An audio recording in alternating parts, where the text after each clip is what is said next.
And in that post, they directly accused you of inciting violence. Only a violent person would interpret what I said as violent.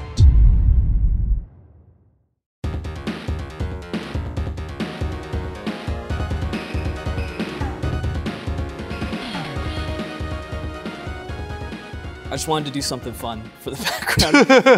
Put you in a sensory deprivation zone. Can you do the face just to make sure that you're like the real deal?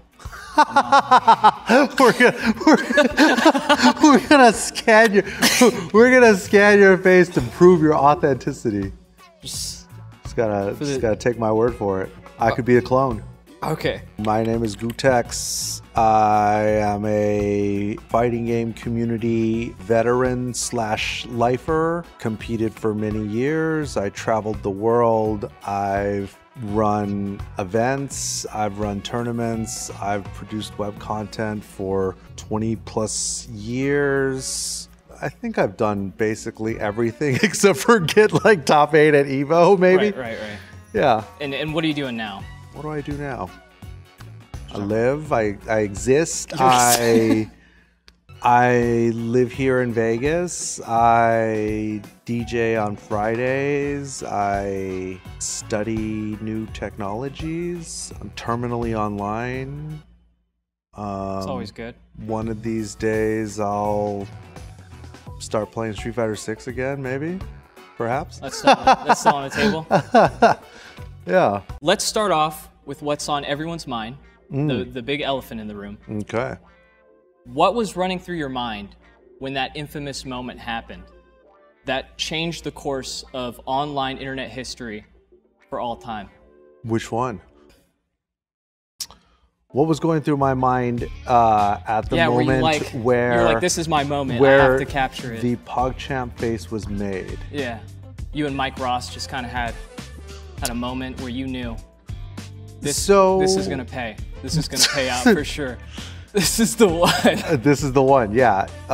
Yeah, that was actually take 105, and we were just trying to get just the right face. No. Oh, okay. No, I don't know. I know it was the bloopers on the Cross Counter channel. We were shooting the original Cross Counter YouTube show in a place not quite as big as this, but in a fancy studio, a place we were not supposed to be.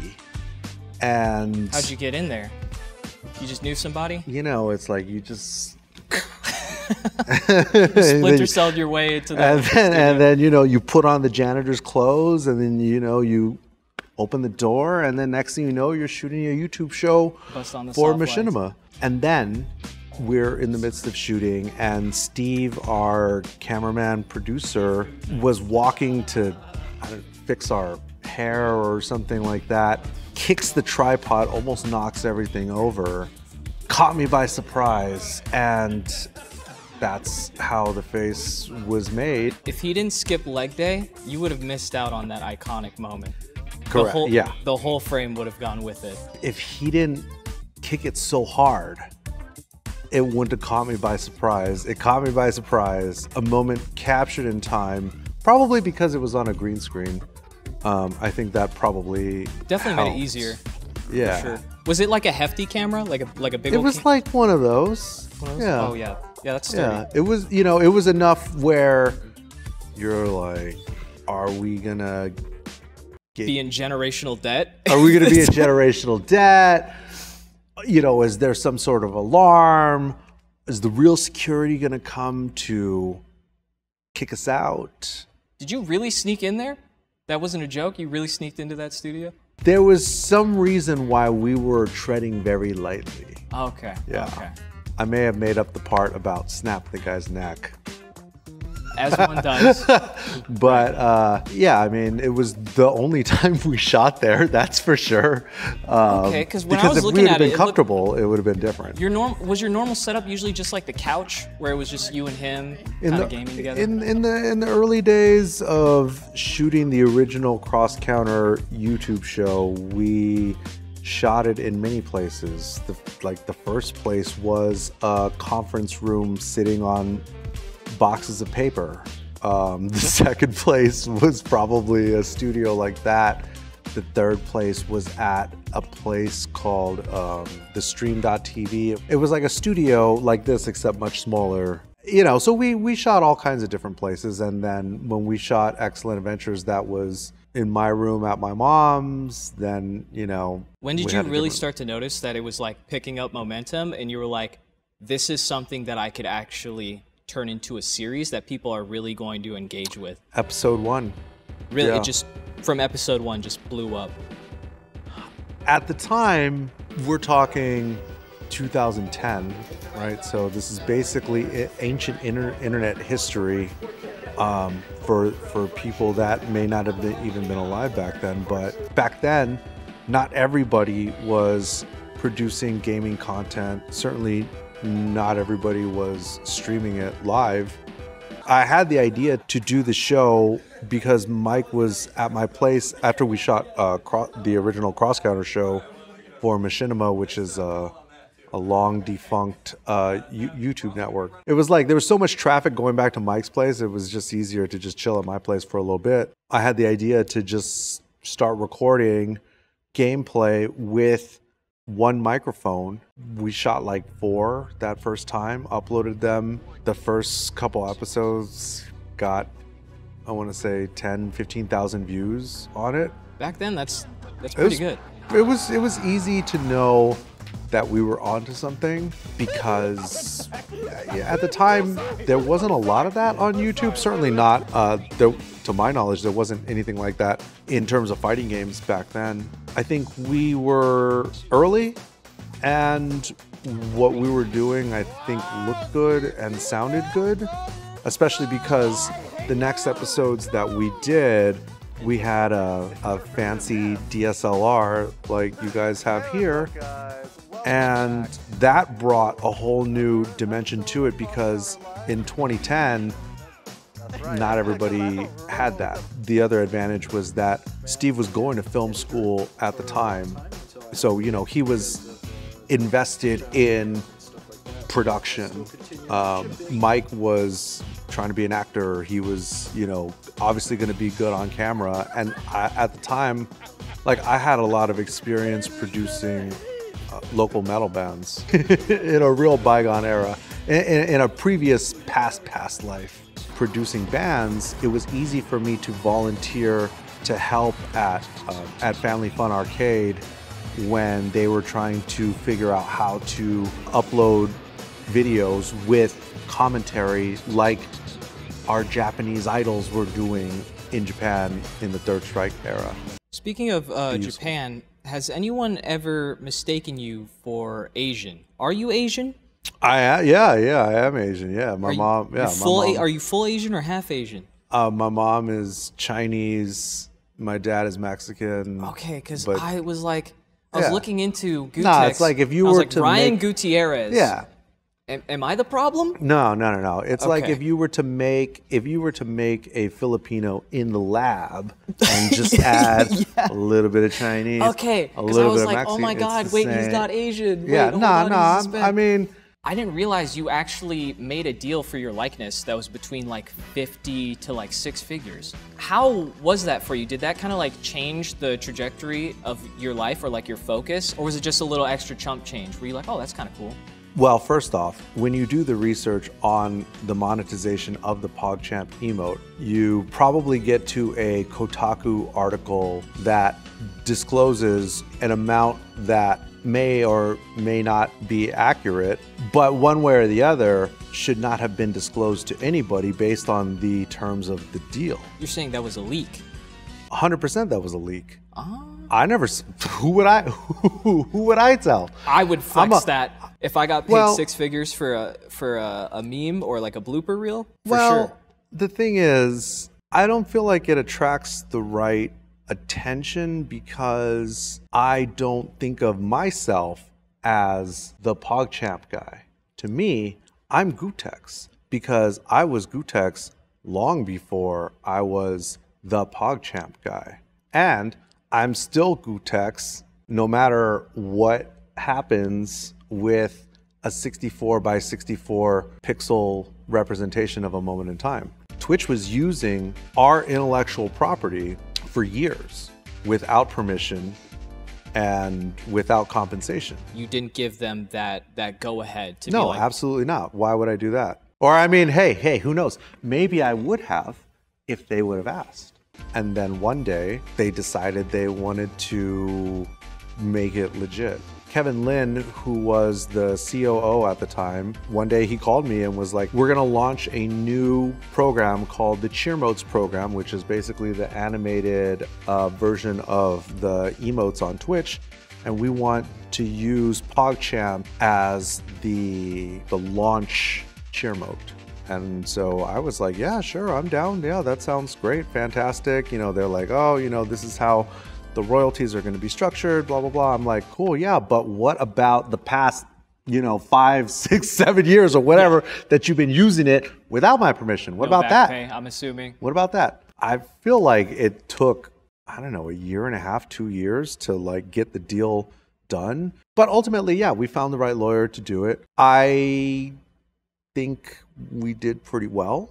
I can't speak for everybody that... Now I'm wondering if these guys got paid out. That's just been on the back of my mind. They might have gotten, I don't know. This is why I don't think of myself as the PogChamp guy. So it's like, what dude, you're saying is you don't want that to be the title of this interview. You can title it whatever you want. I'm just, hey bro, you gotta max that CPM while you can. So you can title it whatever you want. I'm just saying there are a lot of global emotes whose only claim to fame is the emote. Right. Personally, I think that's kind of lame. But that's because I have a ginormous body of work that has nothing to do with... Speaking of your huge body of work, Cross Counter Live, that's where you had the couch set up.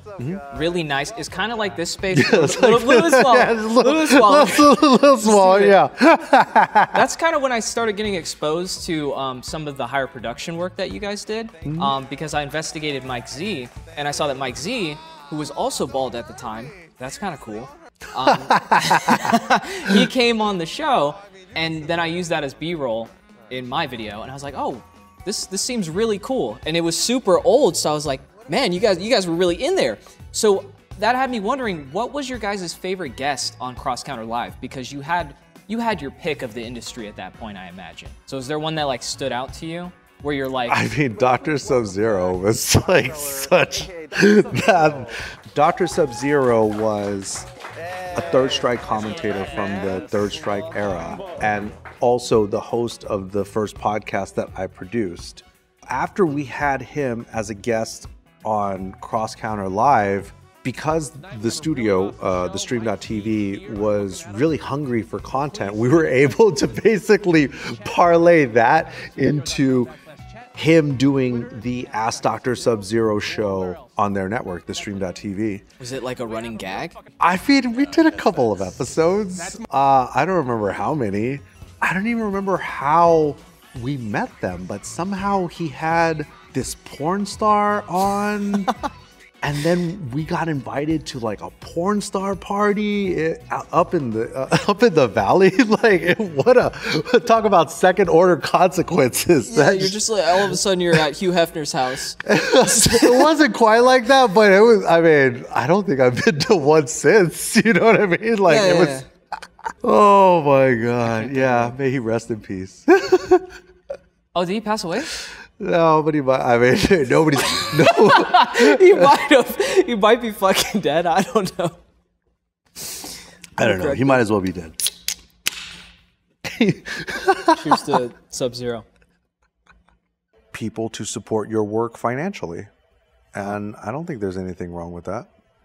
Sorry, could you say that again? I was listening to my Raycon's Everyday Earbuds Classic model. Did you know that they have active noise cancellation now? It's crazy. I didn't know that. This is the classic model. They're bringing it back. Imagine if Justin had these bad boys, he wouldn't have got clipped. That's all I'm gonna say. How else do you think I researched these videos? With 8 hours of playtime and a 32-hour battery life, that's how. What's even better is I can pretend to listen to you while watching my favorite streamer. I didn't even hear like half of what we just talked about. This is going on the Patreon. You know, Gootecks, I can hook you up with a pair if you want. You can have this pair. I already have a pair, actually. I have this pair. They sent me, don't worry, it's a protective case. Yeah, if you don't need them. I mean, I'd love to keep them because they're so affordable. Do they work with an iPhone? Yeah, they work with an iPhone. It's Bluetooth capability. This is the purple clouds. I don't know if this is like too. Wow. It's not manly enough for you, but it's blue I ones. mean, even and a blue if it was sky, pink cloud. hot pink, I would rock it. Hard case, yeah. Those ones have the awareness mode and the active noise cancellation. Wow. Thank you. I'll take them. Thank you. And if any of you guys want a deal, just go to buyraycon.com/technicals and get 20% off. Hey, everyone eats. Gootecks eats, I eat, you eat. I'm gonna need those back. Yeah. Thank you. Kind of piggybacking off of that, was there any collab in general? Not just like doing Cross Counter Live, but you worked with someone where you were kind of like awestruck, or you had that kind of like fanboy moment? Everyone has, of I feel like that one person where I mean, you get like choked up. Being a huge pro wrestling nerd, I mean, getting to work with Xavier Woods from WWE and Kenny Omega, who's now in AEW, I mean, that, yeah, I mean, that was pretty awesome. I mean, it was good timing to work with Xavier Woods the first time because the Street Fighter V beta just happened to be out that weekend when we had set up the shoot date with him. And so Mike and I basically got to teach, you know, whatever, 12, 13-time tag team champion Xavier Woods how to play Street Fighter V. That's sick. I mean, that's like, yeah, hang it in the Louvre. You know what I mean? Like, that was a good one. This was like the tail end of the Street Fighter 4 days, and then shooting Excellent Adventures with Kenny Omega. That was awesome because he actually knows how to play. And then afterwards, there was a WWE pay-per-view on that night, and we watched, I forget which one it was, but we watched it with Kenny Omega. Yeah. Like that's like, that's crazy to even say out loud. You know Justin Wang? Justin Wang. The YouTuber? He makes like videos about weird internet culture. Like, I feel like I follow that guy on Twitter, but I'm not. I was talking to him at VidCon, and he was telling me, tell me if this is true, because I was like, no fucking way. I put it in my notes immediately. And he told me how you administered a little person's wedding. Oh. Is that true? I was like, I told him what my next projects were. I'll send you the B-roll. There's B-roll of that. I would love to have that. Just remind me. Yeah. Everybody give it up for the newest eternal tag team partners. Everybody give it up for Chess and Drew. This past WrestleMania here in Las Vegas, I was DJing at the Nerd, which is the bar I play at on Fridays in downtown Vegas, and the owner is a huge wrestling fan. This was Sunday, so I mean, they'd been doing wrestling stuff all week, and so I'd been playing Friday, Saturday, and Sunday. The Nerd is a huge spot. A lot of the bachelorette parties go there for the ginormous mechanical dick. What? Which is like, I mean, it's the world's biggest dick. If you've seen a bigger one, I would love to see it. Wait, you're saying that's at the Nerd? I've never been there. So most the fuck people, am I missing out on? A lot of girls go there for that. But there's also the Micromania room. I forget what the. So it's like a WWE themed room? It's midget wrestling. What the fuck? We're here at Micromania in Fremont Street in Las Vegas, Nevada. So Micromania Midget Wrestling Tour Las Vegas, they have their residency here at Nerd Bar Las Vegas. So you're saying there's a specific room for midget wrestling? Oh yeah. At the Nerd? Oh yeah. Micromania, I mean, they have a residency here, but they tour across the country.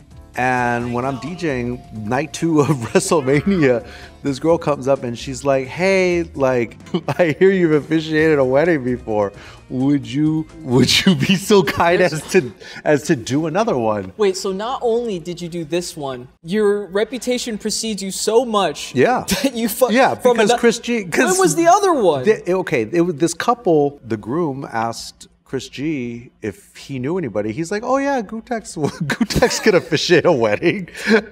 and so yeah, they came and asked me, and I was like, okay, well, like, Is it legally binding? Could I just go nullify their wedding if I tried hard enough? You're not saying no. You're not saying no. Look, I'm not a lawyer. I'm not a cop. Right. We'll keep this one off the books. It's not my first rodeo. I had officiated another wedding, so that's why. Fucking Airbnb of weddings over here. That's why. Hey, the power was invested in me. All right. That's awesome. So Steve, our cameraman producer, I officiated the wedding of him and his wife. Because do you just like not charge? Is that why everyone just goes to Gootecks? I guess. I gotta raise my rent. I know a guy. He's cheap. He's cheap, dude. He's cheap. If you ask him at the right time, he'll do it for nothing. This guy will fucking do anything. I've seen him do it. I've seen it. I didn't introduce them. I facilitated their entire relationship. Okay, so he owes everything to you, pretty much. We used a Street Fighter V strategy guide. They put their hands on it. That shit is holy. And is that the book? They're still married. Is that the book that you wrote? It's not the one that I wrote. That would have been even better. Yeah, that would have been fucking a Chad play. So you had all these insane adventures. Obviously, you've administered weddings. You're a jack of all trades. Do you still talk to Mike Ross? Are you guys still chill after? I talked to Mike a couple months ago. A couple months ago. Yeah, actually, yeah. What was I trying to get him? Oh yeah, there was one of my friends had asked me about getting Mike in as like a commentator for an event. So see if he was open to it, which he was, of course. Middleman. Yeah.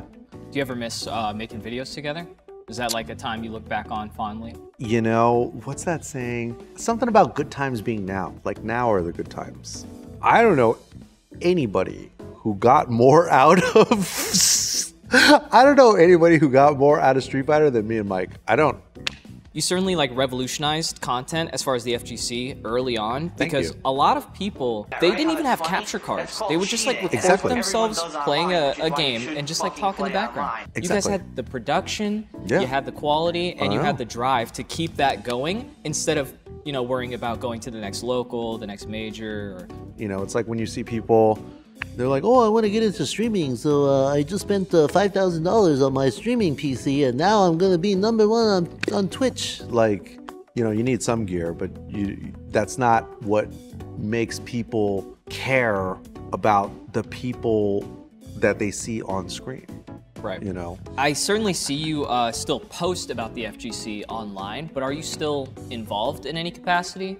And if you had the opportunity, well, the thing is, it's different. It's a totally different economy now. It's way different, because the thing is, I feel like I could sit at home and run highlights, clips, or match videos in the background and talk about stuff that has nothing to do with fighting games. And to me, that's still technically like, part of the FGC. Am I active in terms of the way I spend my time or the number of fucks that I give about what's going on?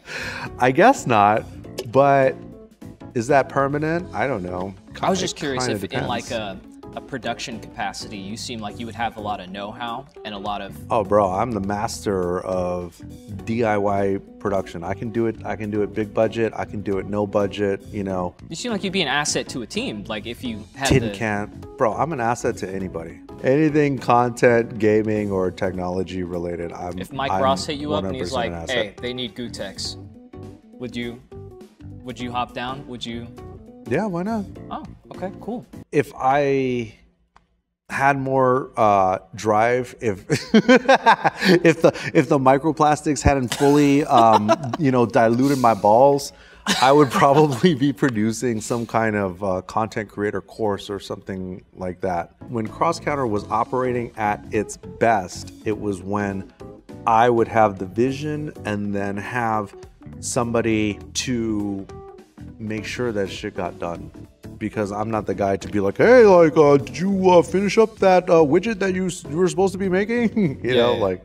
So we talked a little bit about management and your books. You have a link on your Twitter that links to your most recent one, the Crash Course. And I saw you had like 3 other books that you did. Yeah, at least there's like 3. There's like 2 or 3 on Amazon. Yeah. Mm-hmm. I haven't seen anyone in the FGC besides maybe like you and Daigo publish a book about this the esport. It's interesting because most times people will try to, in the medium, it'll be a tutorial video or they'll use coaching to kind of get people up to speed and you know, get them inundated with information and knowledge on the community. How do you feel that medium works for you as opposed to doing it the more traditional way in the FGC?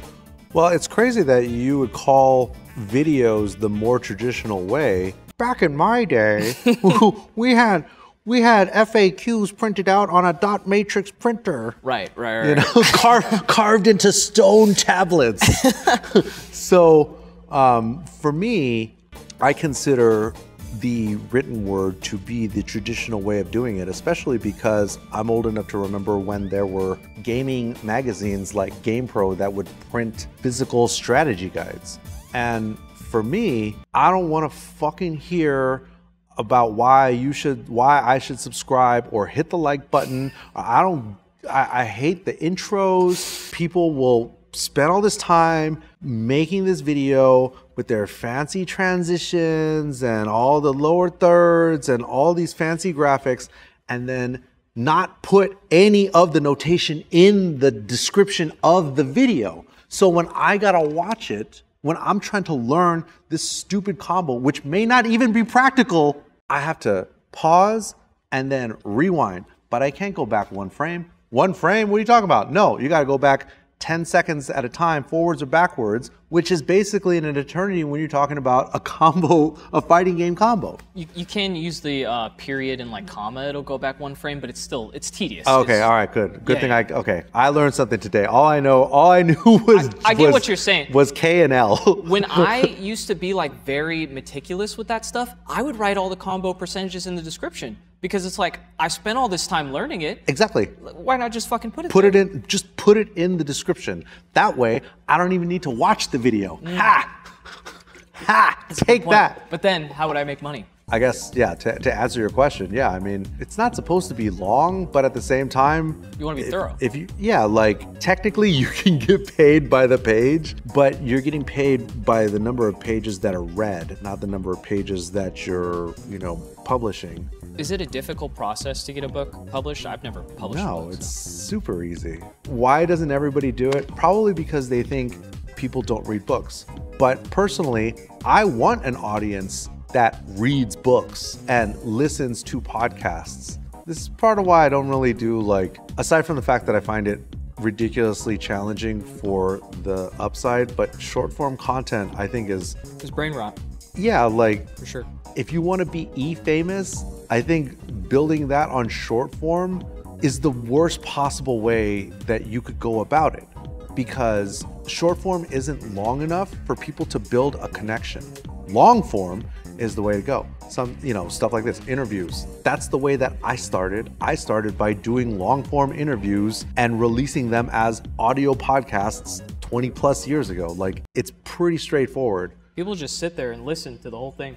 But there are definitely people that could be making a fat stack, in my opinion, through ebooks. They're clearly not conventionally but they're clearly commercially I feel like they might not understand the market. Like for me, from a consumer perspective, I don't understand the thresholds and different challenges of publishing a book, which is why I asked, because I'm like, is it difficult to get it published? No, it's so easy. In today's world, publishing books is as easy as publishing a song on iTunes or Spotify. Has it been lucrative for you? This one bombed. The Street Fighter 6 one? Yeah. Okay, sick. But the other 2 did really well, which is why I did this one. Right. It's proof of concept. Right. Yeah, I don't know. But you almost have a monopoly. Do you see other products in that space, or do you essentially have a monopoly on the market? There's not a lot of competition. Definitely maybe there, easier. maybe there will be after I blew the spot up. But hey, you know what? Hey, if anybody's trying to put out a fighting game book and you need some help, hit me up. So that brings me to my next question. Do you want to overthrow the U.S. government? I don't believe the U.S. government can be overthrown. Smart answer. Smart man.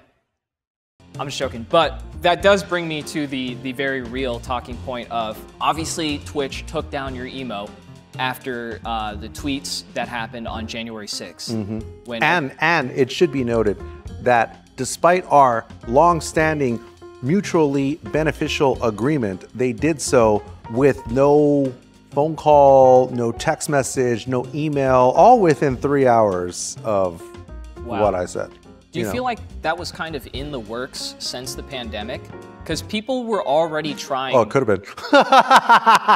People were already. But again, I mean, since these professionals have leaked the terms of our intellectual property licensing agreement, there was nothing in that agreement about what I, Ryan, could say or not say publicly about anything. Like, first off, I'm a professional. I'm not going to disrespect or go against the terms of a lucrative deal that we made. Right. There was a lot that a lot of people put into that deal to make it happen. So why would I, Ryan, try to knowingly jeopardize the work that we did? What you said specifically was, will there be civil unrest for the MAGA martyr? Yeah, for the lady who was shot at the Capitol. Exactly. Question mark.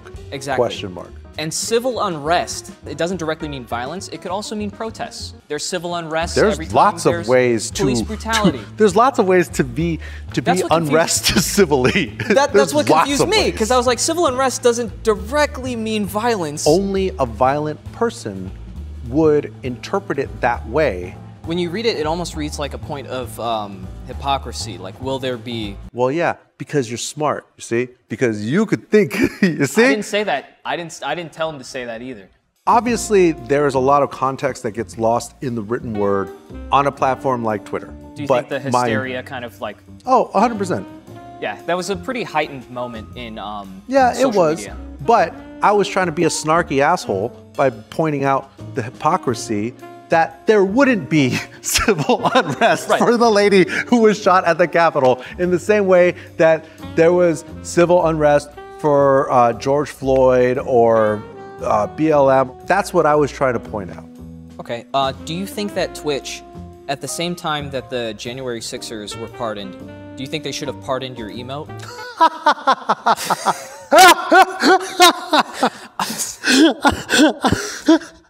It's kind of like a full vindication from the higher ups. When you put it that way, yeah, I mean, because that makes Twitch more authoritarian than the U.S. government. Right, because everyone knows that Twitch would never support terrorism. Right. Amazon is so huge that even though I am blackballed from a subsidiary, I still use I still use the Kindle platform to sell books. That's how big it is. Seal of approval. Yeah, I mean, dude, that's a moneymaker. If anyone's evil, Bezos has to have something. You go down the line of moral consumption far enough, you're gonna find some problems. That's all I'm saying.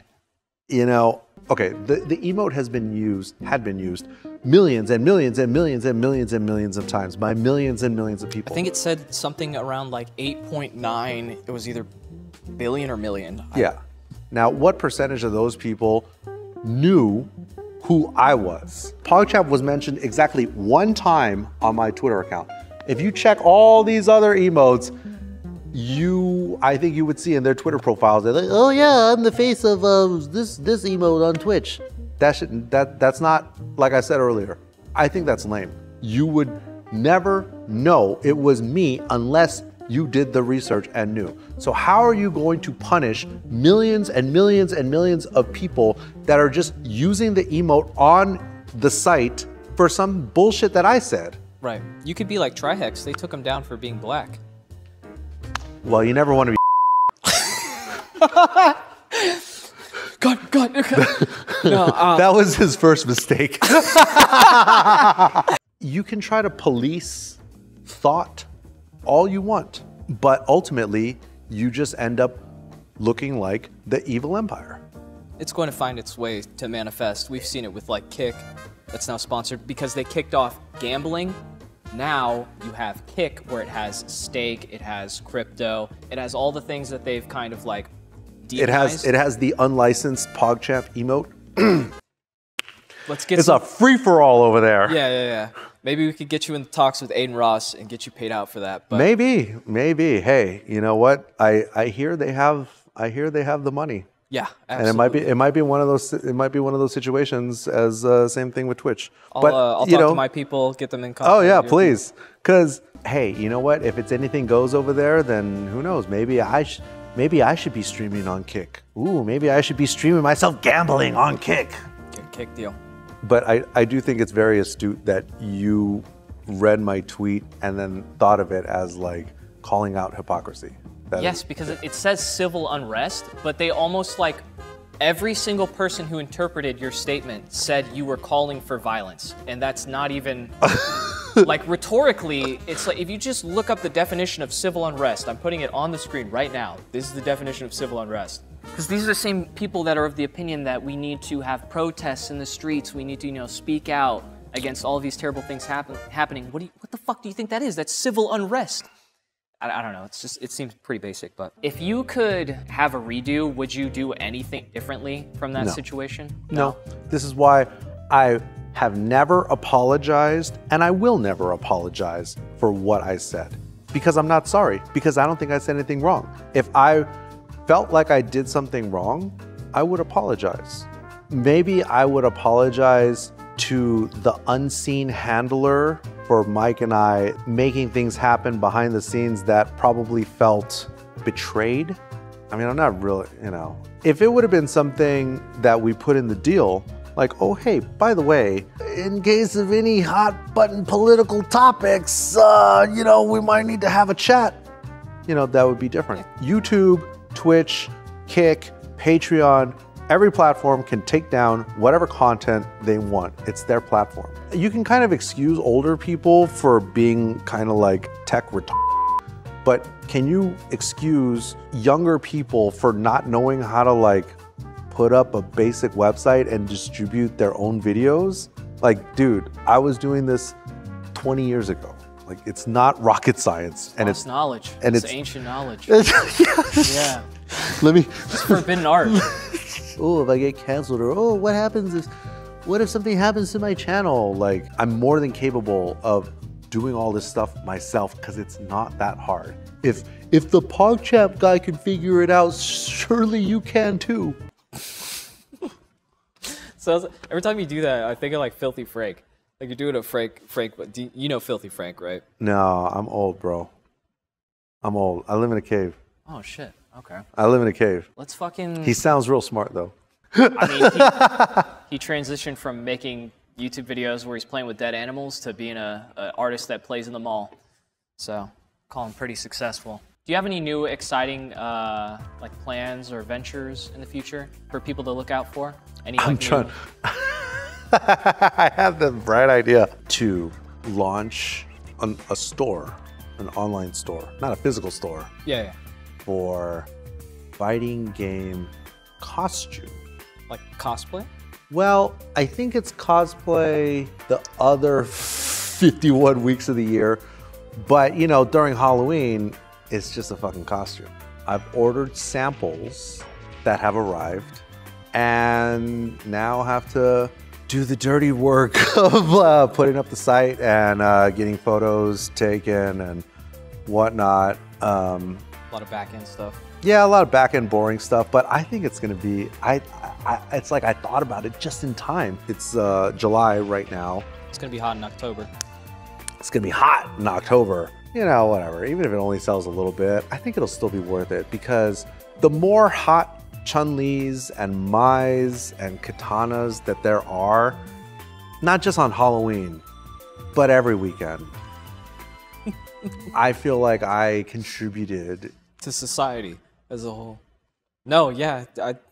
Do you want more or less hot Chun-Li's running around? Hey, I'm a Marvel Rivals player. I'll take them all. I have all the new swimsuit skins. I think you're doing a great thing. I think men around an incredible the world, service for humanity. Well, thank you for your service. No, but that's actually interesting. I wasn't expecting you to respond with something that. One of them showed up today. Let me know. Phil, yeah. Keep me posted. Oh, I will. Do you have any last words for the audience, the FGC, people in general that are tuning into this, wondering what's been going on with Gootecks? Just you as a personality and your whole journey. I don't know. It's good to be hard to kill. Be hard to kill. I mean, most people would have, I don't know, apologized. Most people would have excommunicated themselves. I can think of a handful of people that I don't see around anymore because they couldn't take it. Yeah, not a lot of people can handle that kind of pressure all at once, and you definitely had one of the bigger ones as far as the FGC. Thank you. Because, well, I meant as far as like cancellations. Yeah, that was huge because you were one of the faces of Twitch, something that people have associated with an emotion. That's guttural. The people see that, they're like, they don't even know Gootecks. They're like, now. Exactly. And why should they be punished? They didn't even know Gootecks. That's what really made me wanted to sit down and do this interview, because I was confused. I was like, why would you take down, who the fuck is Gootecks? Like, exactly. Why would you even do that? You were just a part of culture at that point, and now we're just taking down monuments. I can at least sleep well at night knowing that I stood by my values and principles when other people didn't. And did it matter? Probably not. What was it all for? Nothing. Tried basically, so hard. The option select there is shut up about your political beliefs and keep, being respected, or just be honest and then get blackballed. I mean, whatever. That's the choice a lot of people face. I think overall, of the people that matter, I think my respect level went up, even if they don't necessarily agree. Because that's the other thing. You don't necessarily need to agree with everything about everybody in order to be friends, do business, or hang out, or whatever. No, I really appreciate you coming out and talking with me. Yeah, thanks for having me. We're both, Vegas locals, and I really not for long. Not for long, yeah. I'm gonna be in Austin in a bit, but I will be back in like a year. But no, this was cool. I'd love to see you in more stuff if you ever get the opportunity in the FGC. You could certainly use veterans with your kind of knowledge and your kind of temperament, because I feel like that's lost right now. You see these TOs, they will bend their whim, their decisions to like whatever the current fucking opinion is. It says here you've currently come up on our thought crime our thought crime slip here, sir. I feel like there just needs to be more people that don't give a fuck. And I feel like you really don't give a fuck what other people think. You're just gonna do what you think is right. And at the end of the day, I can respect that. That's the magic. Well, thank you, Gootecks. Thank you. It was a lot of fun. I gotta fucking piss. Go for it. This liquid death is killing me. Thank you to my boy Chris, who didn't do anything. Jack for setting all this up, all the cameras, letting me use this space. Thank you to beautiful space. Global Gaming League, right? Global Gaming League. Yeah, thank you to Global Gaming League for letting me use this beautiful space. Follow Gootecks on right here. Do you still upload content or anything, or no? I haven't been uploading content, but who knows? Maybe some in the future. Maybe Look some out in the future. For some if you want a hot, sexy Chun-Li fit. Oh, right. Yeah, that's actually coming. That's coming out soon. check out his books. He's got some books. The Street Fighter 6 Crash Course, all other stuff. You want to get in Street Fighter. But yeah, that's pretty much it for me, for us. Bye. I'm out of here. Oh my god. Okay. Yeah, we're done. Awesome. Thank you guys. Yay. What? Yeah, I know the bathrooms. If you guys would like to see the full interview between me and Gootecks, I'll have that available for patrons and YouTube members. Just give me a sec to get it all together. I kind of had to really work my ass off to even finish this video so quickly after the last one we just did. But because you guys like the tech talk so much, 1 out of 10, thank you. We're gonna do more of those very soon, but still gonna do a healthy mix of the detective shtick for all you people who are fucking boring and don't like to laugh. All right, see you later. Thank you guys, love you.